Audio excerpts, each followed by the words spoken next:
రాజన్న సిరిసిల్ల జిల్లా రుద్రంగి మండల కేంద్రంలో బుధవారం కురిసిన భారీ వర్షానికి కొనుగోలు కేంద్రాల్లో ఉన్న వరిధాన్యం పూర్తిగా తడిచి ముద్దగా మారింది. తుఫాన్ ప్రభావంతో భారీ వర్షాలు కురిసే అవకాశం ఉందని అధికారులు ముందుగానే హెచ్చరించినప్పటికీ ధాన్యం నిల్వ ఉన్న ప్రదేశాల్లో టార్పాలిన్ కవర్లు ఇవ్వకపోవడంపై రైతులు తీవ్రంగా మండిపడుతున్నారు. రైతుల్ని జాగ్రత్తగా ఉండమని చెప్పే అధికారులకు ఆరబోసిన ధాన్యానికి రక్షణ చర్యలు తీసుకోవాలని తెలీదా అంటూ రైతులు ఆవేదన వ్యక్తం చేస్తున్నారు. ప్రభుత్వమే తక్షణమే స్పందించి నష్టపోయిన రైతుల్ని ఆదుకోవాలని, తడిసిన ధాన్యాన్ని వెంటనే కొనుగోలు చేయాలని రైతులు డిమాండ్ చేస్తున్నారు.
రుద్రంగి మండల కేంద్రంలో సాయంత్రం 5 గంటలకు స్టార్ట్ అయింది వర్షం.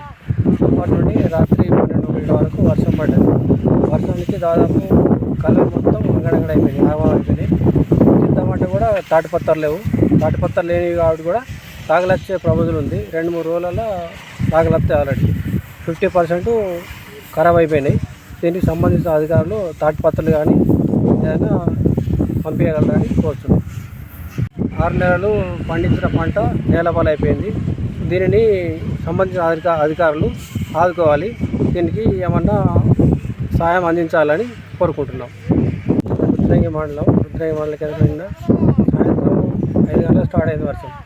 అప్పటి నుండి రాత్రి 12 గంటల వరకు వర్షం పడ్డది. వర్షానికి దాదాపు కలర్ మొత్తం అంగడంగడైపోయింది, ఆగమైపోయినాయి. చింతమంటే కూడా తాటిపత్తలు లేవు. తాటిపత్తలు లేనివి కాబట్టి కూడా తాగలొచ్చే ప్రబోధులు ఉంది. 2-3 రోజులలో తాగలొస్తాయి. ఆల్రెడీ 50% ఖరాబ్ అయిపోయినాయి.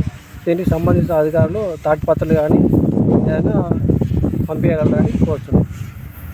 6 నెలలు పండించిన పంట నేలపాలు అయిపోయింది. దీనిని సంబంధించిన అధికారులు ఆదుకోవాలి. దీనికి ఏమన్నా సాయం అందించాలని కోరుకుంటున్నాం.